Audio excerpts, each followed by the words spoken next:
السلام علیکم، میں ہوں ریاض کمبو۔ آپ دیکھ رہے ہیں ریاض کمبو یوٹیوب چینل اور فیس بک پیج کمبو ہیلتھ بیوٹی۔ تو ناظرین، آج میں آپ لوگوں کے لیے لایا ہوں بہت ہی زبردست علاج۔ اگر آپ کے چہرے پہ چھائیاں ہیں تو چھائیوں کی وجہ سے آپ پریشان ہیں تو آپ پریشان نہ ہوں، میں آپ کے لیے بہت ہی زبردست اور مفید علاج لے کر آپ کی خدمت میں حاضر ہوں۔ چھائیاں ختم کرنے کے لیے مفید اور آسان ٹوٹکے، چھائیوں کے اسباب اور ان سے گریز۔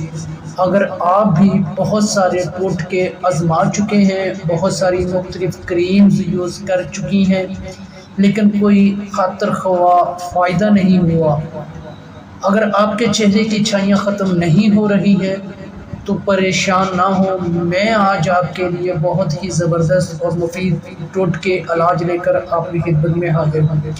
چہرے پر چھائیاں بننے کے بہت سے اسباب ہو سکتے ہیں، کچھ خون کی کمی کی وجہ سے، کچھ پریگنینسی کی وجہ سے اور کچھ جگر کی گرمی کی وجہ سے۔ اس کے علاوہ بھی دیگر وجوہات ہو سکتی ہیں۔ ان سے چھٹکارا حاصل کرنے کے لیے کچھ مفید اور آسان علاج۔ بعض خواتین یا نوجوان لڑکے اور لڑکیوں کے چہرے پر چھائیاں سی پڑ جاتی ہیں، جگر کی گرمی بھی اس کا باعث ہو سکتی ہے۔ جگر کی گرمی دور کرنے کے لیے 10 سے 11 دانے انار لے لیں، کسی بھی فن سٹار سٹور سے مل جائیں گے، اور رات کو کسی مٹی کے پیالے میں بھگو دیں۔ صبح نہار منہ ان دانوں کو مسل کر موٹی ململ کے کپڑے سے چھان کر شکر ملا کر پی لیں۔ 21-22 دنوں کے بعد نتائج آپ کے سامنے آنا شروع ہو جائیں گے۔ اس کے ساتھ ساتھ زیادہ چکنائی اور گرم تاثیر کی چیزیں بالخصوص گڑ، تیل، بینگن، مسور کی دال وغیرہ سے گریز کریں۔ کوشش کریں 8 سے 10 گلاس پانی روزانہ ضرور پئیں۔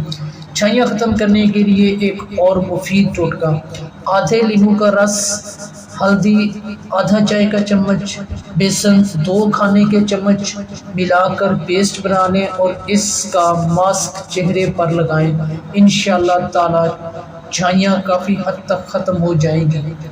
روغن بادام: رات کو سونے سے پہلے روغن بادام ہلکا سا نیم گرم کر لیں اور چہرے پر مساج کریں۔